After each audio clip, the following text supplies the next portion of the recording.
करायचं नाही, पत्नीला चांगलं बोलायचं नाही, पत्नीचं सुखदुःख विचारायचं नाही. ह्या चंचुलीला मोठं वाईट वाटायचं. चंचुला त्याची इतकी सेवा करत होती बिचारी, खाण्यापिण्यापासून राहण्यापर्यंत सगळी व्यवस्था करायची.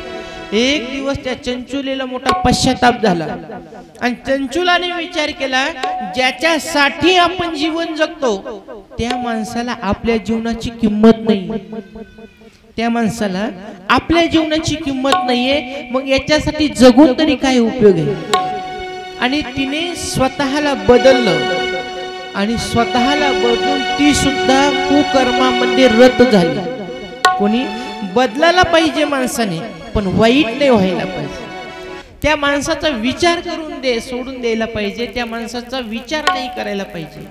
पण हिने स्वतःला बदललं आणि ही चंचुला सुद्धा कुकर्मामध्ये रत झाली. आणि एक दिवस या बिंदूच्या लक्षात आलं की आपली पत्नी सुद्धा वाईट कर्म करायला लागली, म्हणून तिला मारण्यासाठी धावला, काठी घेऊन हाणणार. इतक्यात तिने हात धरला आणि तिने सांगितलं, तुला अधिकार नाहीये मला उपदेश करण्याचा. उपदेश कोणी करावा? बोले तैसा चाले त्याची वंदावी पाऊले. जो जसं बोलतो का तसं वागला पाहिजे, त्याचा उपदेश फळाला होत असतो, फलीभूत होत असतो. आणि तू स्वतः इतकं कुकर्म करायला लागला आणि आज मला उपदेश करायला, मी तुझा ऐकणार नाही आणि मी तुझा मार खाणार नाही. त्याने विचार केला, ही जास्तच बदलली, म्हणले नीच्या आता नादी लागण्यात मजा नाही, कारण की हिला वेगळाच उपदेश झालेला आहे आणि हाना मारा तर ही जवळून निघून जाईल, आपली खाण्याची पंचायत येईल. त्याने सांगितलं, हे बघ तू तुझे कर्म करीत राहा, पण त्याच्यापासून काही धन घेत जा. कुकर्म कर म्हटलं, पण धनाची काही प्राप्ती करून घे. आणि तिच्या धनावर हा जगू लागला. पण तुम्हाला एक सांगू का, ज्या व्यक्तीचं तारुण्य पण चांगलं गेलं नाही, सत्कर्मात नाही गेलं, भजन पूजन करण्यात नाही गेलं, त्या व्यक्तीचं म्हातारपण चांगलं जात नाही. आणि ज्या व्यक्तीने तारुण्यपणामध्ये अतिभोग घेतले तो म्हातारा होऊन कधी मरत नसतो. भोग म्हणजे एकाच गोष्टीकडे लक्ष केंद्रित करू नका, खाण्यापिण्याचे पण भोगच आहेत, राहण्याचे पण भोगच आहेत. पहिले लोक खाण्यामुळे मेले, त्या लोकांना खायला भेटलं नाही म्हणून लोक मरत होते. आता पण लोक खाण्यामुळेच मरायला लागले, पण हाती खायला लागलेत म्हणून मरायला लागले. आणि काही खायला लागलेले, काही खायला लागलेले. युक्त आहार विहार नेम इंद्रियासी सार. ज्ञानेश्वर माऊलीने 750 वर्षापूर्वी आहार कसा असावा हे सांगितलेलं आहे. युक्त आहार आणि युक्त विहार ज्याचा असे ना योगी त्याला म्हटलेलं आहे. म्हणून प्रमाणात खावं आणि घरचंच खावं, बाहेरचं खाऊ नये. काही काही लोकांना बाहेरचं खायचं इतका नाद आहे. आणि तुम्हाला एक सांगू का, लोकांना आज गरिबी कोणाची राहिली नाही बरं का, पहिल्यापेक्षा काही आता लोक गरीब राहिले नाही. तुम्ही बघा, ज्या पूर्वीच्या काळामध्ये गावामध्ये एखाद्या व्यक्तीकडं टीव्ही असायचा, एखाद्या व्यक्तीकडे श्रीमंत माणूस म्हणायचे त्याला, आपल्या गावात त्या पाटलाची टीव्ही आहे, लोक त्याच्या घरी टीव्ही बघायला जायचे पहिले. आता टीव्ही जशी पाहिजे तशी प्रत्येकाच्या घरात. श्रीमंताच्या इथं ज्या गोष्टी अवेलेबल आहे त्या गरीबाच्या इथं पण. पहिले बघा, माहेराला गेलं तर साड्या भेटायच्या, आता महिन्याला एक साडी. कपाट उघडलं ना अंगावर जर का पडलं तर गुदमरून मारत्यान बिचारे. इतक्या साड्या झाल्यात महिलांकडे आमच्या, तरी पण एखादी साडी निघाली की घेणारच, आणि नाही घ्यावं तर तांडव करते घरामध्ये. साधं आहे का की? आता लोक भोग जास्त घ्यायला लागले खाण्यापिण्याचे, म्हणून लोक आज दुःखी झालेले तुम्हाला सांग. आणि लवकर बिमाऱ्या शरीरामध्ये उत्पन्न व्हायला लागलेल्या आहेत. गरीब कोणी राहिलेलं नाही आज, जर का जगाचा इतिहास बघितला तर आजचा. आणि लोकांना पैसा असूनही पुरत नाहीये. त्याचं कारण एकच आहे, जगामध्ये प्रत्येक माणसाला 2च रोग झालेले. प्रत्येक माणसाला 2 रोग. सांगू का? का नको सांगू का? सांगू का? पहिल्या रोगाचं नाव व्यसन आणि दुसऱ्या रोगाचं नाव फॅशन. या दोन रोगामुळे लोक त्रस्त झालेले. 25 नाही 50,000 रुपये महिना असू द्या, लाखात वर्षाचं उत्पन्न 10 लाख असू द्या, पण लोकांना पुरत नाही. कशामुळे? व्यसन आणि फॅशन. व्यसन वेगवेगळ्या प्रकारचे झाले, फॅशन वेगवेगळ्या प्रकारची झाली. विचार करावं तर हसायला येतो, इतके फॅशन लोकांचे झाले. पहिले फाटलेले वस्त्र घालायचे तर लोक म्हणायचे गरीब आहे, आणि आता हाताने फाडून घालतेत, इतके सुशिक्षित बेकार झाले. फॅशन करावी पण कशाची पण करू नये. या दोन रोगामुळे सगळे लोक त्रस्त झालेले. आणि तुम्हाला सांगू का, जीवन खूप सुंदर आहे आणि माणसाचं जीवन कसं असावं, साधं राहणीमान असावी, विचार उच्च असावे, ते जीवन चांगलं असतं. आपलं तसं नाही झालं, राहणीमान मोठी झाली आणि विचार फार कुंठित झाले, विचार अल्प विचार झाले. तुम्ही बघा, पूर्वीच्या काळामध्ये लोकांचे विचार व्यापक होते. लोक व्यापकतेने विचार करायचे, घरात राहत असताना घराचा विचार करायचे. हे बघा, स्वतःसाठी जगतो तो पामर असतो, स्वतःसाठी जगून घरातल्या लोकांसाठी जगतो तो विषयी असतो. आणि स्वतःच्या कल्याणाचा विचार करताना 10-5 लोकांना घेऊन परमार्थ करतो तो जिज्ञासू असतो.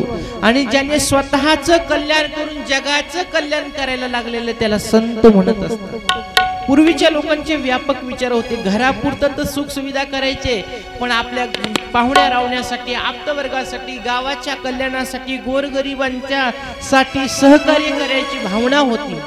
जर का जुन्या काळात एखाद्याच्या शेतातला माल भरून आणला आणि त्याच्या घरात जर का कोणी माणूस नसत, ते गपकन 10-5 माणसं यायची, पटकन त्याची गाडी खाली करून द्यायची. आता म्हणावं लागतं, येता का आमची गाडी खाली करून? पोरं म्हणते 10,000 रुपये देत असले तर येतो. सहकार्याची भावना राहिली नाही. परस्परामध्ये प्रेम कमी होत चाललं लोकांच्या. व्यसन आणि फॅशनमुळे लोक परेशान व्हायला लागलेले. आणि हे दोनच गोष्टी प्रत्येक मनुष्याला दुःख द्यायला लागलेले.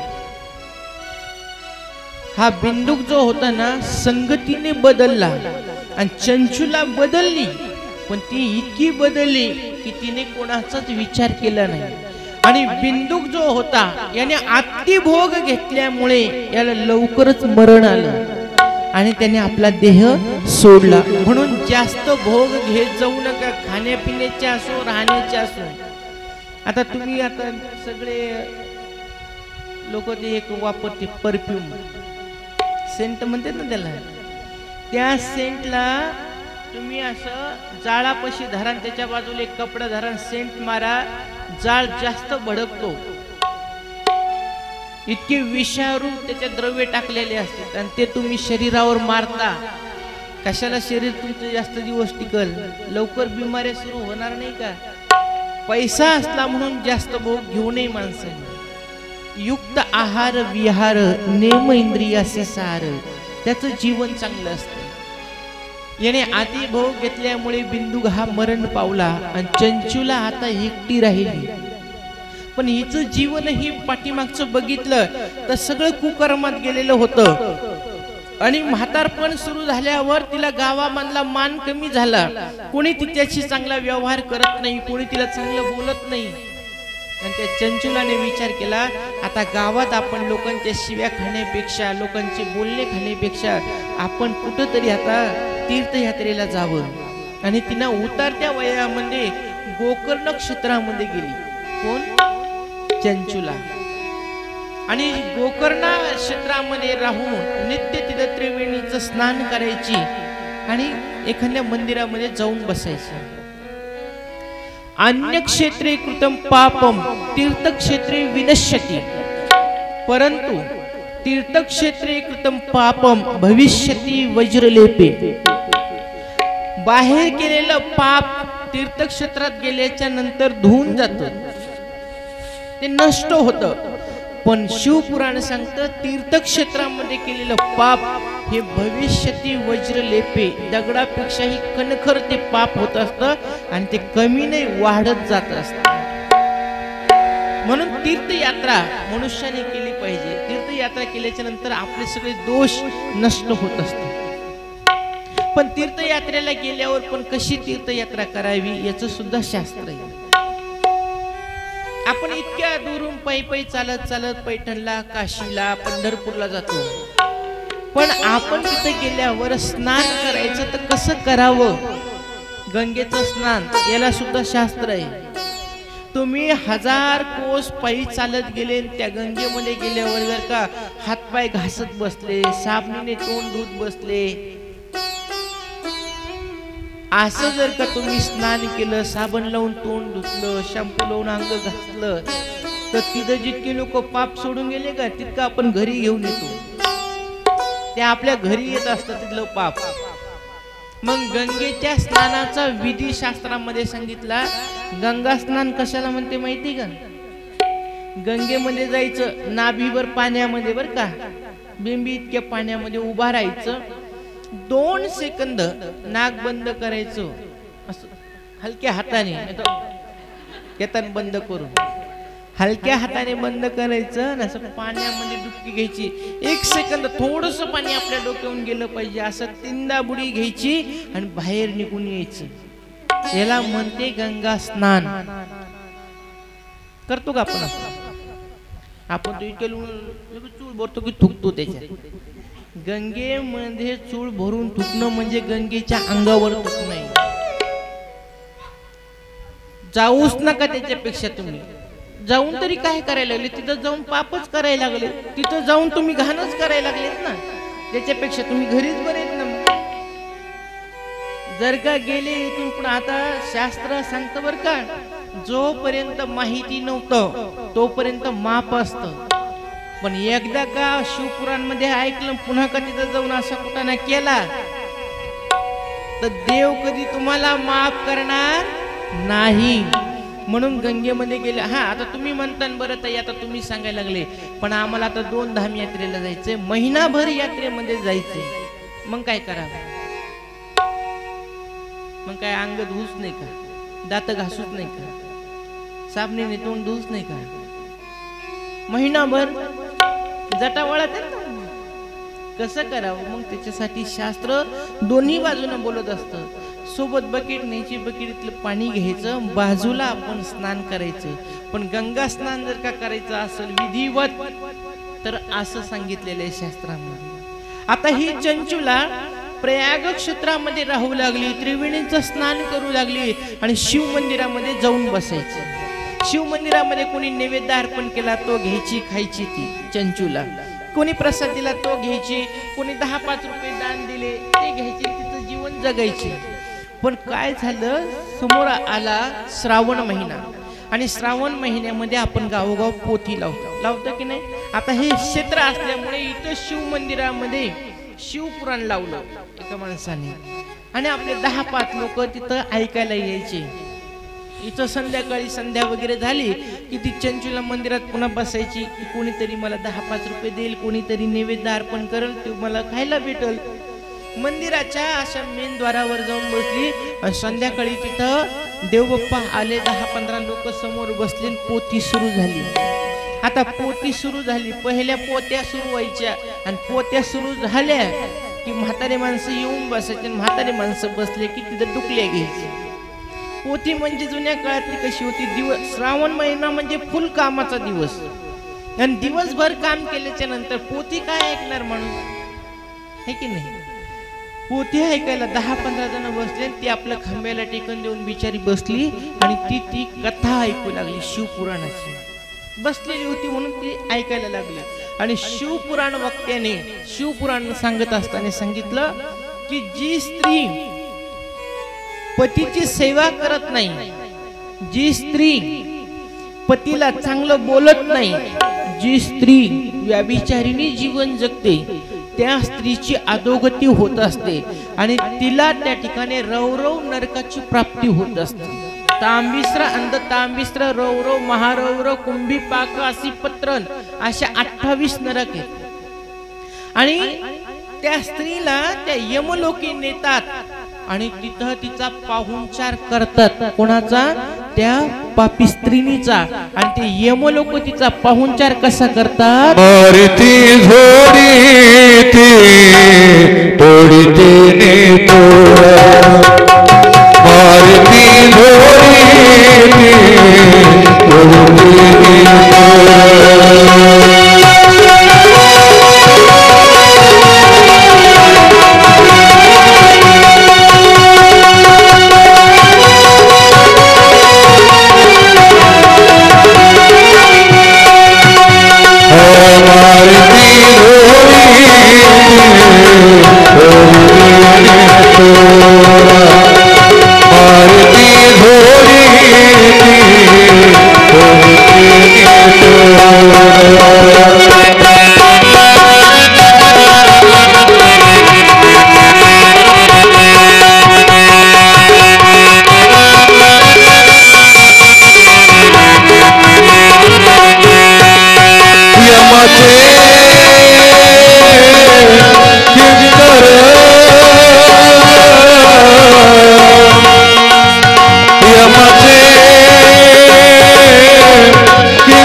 आपल्याला संत तिने ऐकलं की मनुष्याने जर का ह्या मृत्यू लोकामध्ये राहत असताना काही त्याच्याकडून वाईट कर्म झाले तर त्याला क्षमा नाहीये बरं का.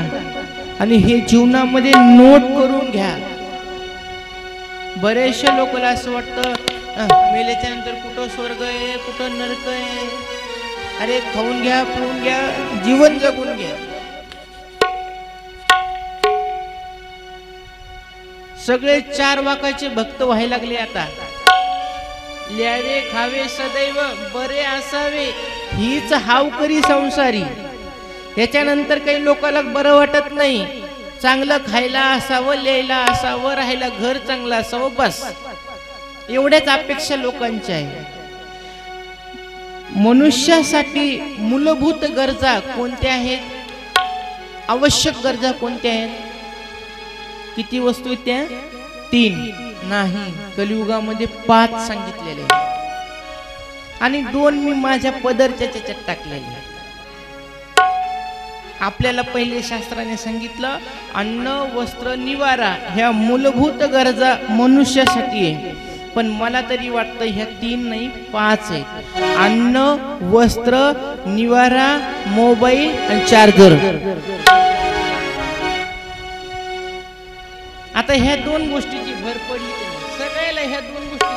अरे रात्री लाईट गेली लाईट मिळाली लोकांना अंधाराचं काही नाही पण मोबाईल मध्ये चार्जिंग नव्हतं.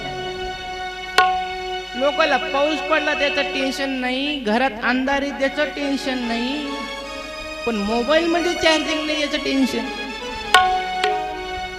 म्हणून मी रात्री अभ्यास केला आणि मग ह्या 2 गोष्टी मी माझ्या पदरच्या त्याच्यात टाकल्या. मोबाईल आणि चार्जर ह्या 2 गोष्टी आता गरजेच्या झालेल्या. आणि जीवनामध्ये केलेले कर्म हे फेडावेच लागतात बरं का. केले कर्म झाले त्याची भोगा आले उपजले मेले ऐसे केले. आणि हरिपाठामध्ये 2 पाहुणे सांगितलेले. 2 यमाचा पाहुणा प्राणी होईल. दुसरा तीर्थवर्ती भाव धरी रे करुणा. शांतीदया पाहुणा हरी करी, हा दुसरा पाहुणा सांगितलेला आहे. मग जो वाईट कर्म करतो ना तो यमाचा पाहुणा होय, आणि जो तीर्थयात्रा करतो, जो भगवत भक्ती करतो, जो शिवपुराण ऐकतो तो हरी पाहुणा. आणि तीर्थयात्रा केल्याच्या नंतर करुणा, शांती आणि दया ही जीवनामध्ये प्राप्त झाली पाहिजे, तरच ती तीर्थयात्रा, नाही तर नुसतं मग जत्राच येते, तिचा काही उपयोग जीवनामध्ये होत नाही. ज्याची तीर्थयात्रा झाली त्यांनी ह्या 3 गोष्टी जर का प्राप्त झाल्या, शांती, करुणा आणि दया, माऊली म्हणतात तो पाहुणा आहे. कोणाचा? हरीचा, वैकुंठाचा पाहुणा आहे. आणि ह्या चंचुलाने तीर्थयात्रेमध्ये राहू लागली, तीर्थक्षेत्रामध्ये प्रयागाच्या, आणि तिच्या अंतःकरणामध्ये करुणा निर्माण झाली. आणि विचार केला मनात बसल्या बसल्या की आपणही जीवनामध्ये असे दुष्ट कर्म केले, हे वाईट कर्म केल्यामुळे आपल्याला ही देव क्षमा करणार नाही. आपणही जीवनामध्ये असंख्य पाप केलेलं आहे आणि हे पाप आपल्याला फेडावंच लागल. 2 दिवसाची कथा झाल्याच्या नंतर सगळे लोक उठून गेले आणि चंचुला उठली आणि त्या साधूच्या चरणावर तिने साष्टांग नमस्कार घातला. आणि चंचुला म्हणली, बाबा मी तुमच्या शिवपुराण कथेमध्ये ऐकले की मनुष्याकडून जर का काही पाप झालं तर ते फेडावं लागतं. तुमच्या मुखातून मी यमाची यातना ऐकली आणि म्हणून माझा थोडासा जीवनामध्ये पाप केल्यामुळे धैर्य सुटायला लागलेलं आहे. बाबा तुम्ही जे सांगितले ना यमाची यातना कशामुळे होते, ते सगळे दुष्ट कर्म माझ्याकडून घडले. मी पण पाप केलं बाबा, पण ते पाप तुमच्यासारख्या गुरु समोर सांगायला लागले. मला ह्या यमाची यातना नाही व्हायला पाहिजे. मला ह्या यमापासून, यम यातनेपासून सुटकारा भेटण्यासाठी माझ्यावर काहीतरी कृपा करा आणि मला ह्या भगवान शंकराची प्राप्ती होईल असा काही मला उपदेश करा. त्या साधूने तिच्या डोक्यावरून हात फिरवला आणि सांगितलं, बाळा पाप केलंय पण ते झाकून जर का ठेवलं तर त्याचं डबल पाप आहे. पण तुझ्याकडून झालंय आणि ते तू सत्य म्हणून स्वीकारलं, केलेले कर्म तू सत्य म्हणून जीवनामध्ये स्वीकारले, म्हणून तुला जो झालेला पश्चाताप आहे ना, या पश्चातापाच्या अग्नीत तुझे सगळे पाप जळून नष्ट झाले. आणि राहिला प्रश्न, तुला वाटतं की माझा उद्धार व्हावा, मला ही यमाची यातना होऊ नये, म्हणून बाळा मी तुला एक सुंदर शिव मंत्र देतो. आणि तिला ओम नमः शिवाय हा मंत्र दिला. कोणाला? चंचुलेला.